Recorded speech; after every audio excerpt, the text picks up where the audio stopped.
ಇವತ್ತಿನ ವಿಡಿಯೋದಲ್ಲಿ ಸ್ಕಿನ್ನಲ್ಲಿರುವಂಥ ಫ್ರೆಕಲ್ಸು ಅಂದರೆ ಏನು ಮತ್ತು ಅದನ್ನು ಯಾವ ರೀತಿ ನಾವು ಹೋಮ್ ರೆಮಿಡಿಯಿಂದ ಹೋಗಲಾಡಿಸೋದು ಅಂತ ಹೇಳಂದು ನೋಡ್ಕೊಂಡು ಬರೋಣ ಬರ್ರಿ.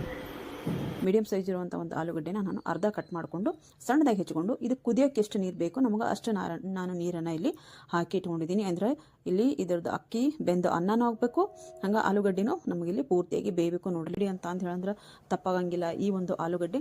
ಮತ್ತು ಇನ್ನೂ ಒಂದು ಏನು ಅಂತಂದ್ರೆ ಟೊಮೆಟೊ ಹಣ್ಣು, ಇದು ನಮಗೆ ನ್ಯಾಚುರಲ್ ಬ್ಲೀಚ್ ಕೊಡುತ್ತೆ, ಅದಕ್ಕೋಸ್ಕರ ಈ ಟೊಮೆಟೊ ಹಣ್ಣು ನಾನು ಇಲ್ಲಿ ಬಳಸ್ಕೊಂಡಿದ್ದೀನಿ. ನೋಡಲಿ ನಾನು ಇದನ್ನು ಪೂರ್ತಿ ಆರಿ ಆದಮೇಲೆ ನಾನಿಲ್ಲಿ ಮಿಕ್ಸಿಗೆ ಹಾಕ್ಕೊಂಡು ಚೆನ್ನಾಗಿ ಇದನ್ನ ಸಣ್ಣದಾಗಿ ಪೇಸ್ಟ್ ಮಾಡ್ಕೋಬೇಕಾಗತ್ತೆ. ಪೇಸ್ಟ್ ಮಾಡಿಕೊಂಡು ಇದನ್ನ ನಾವು ಡಬ್ಬದಾಗ ತುಂಬಿಟ್ಕೋಬೇಕು. ತುಂಬಿ ಫ್ರಿಜ್ನ ಇಟ್ಕೊಂಡ್ರೆ 7 ದಿನ ನಾವು ಆರಾಮಾಗಿ ಇದನ್ನ ಯೂಸ್ ಮಾಡ್ಬೋದು. ಹಾಗೆ ಇನ್ನೊಂದು ಇಲ್ಲಿ ಏನು ಹೇಳ್ತೀನಿ ಅಂತಂದ್ರೆ ನಾನು ಇದನ್ನು ನಾವು ಮುಖಕ್ಕೆ ಹಚ್ಚುವಾಗ ಏನಾದರೂ ಒಣಗ್ದಂಗೆ ಆಗಿತ್ತು ಅಂತಂದರೆ ಇದಕ್ಕೆ ಸ್ವಲ್ಪ ಹಾಲು ಮಿಕ್ಸ್ ಮಾಡಿ ನಾವು ಪ್ಯಾಕ್ ಹಾಕೋಬೋದು.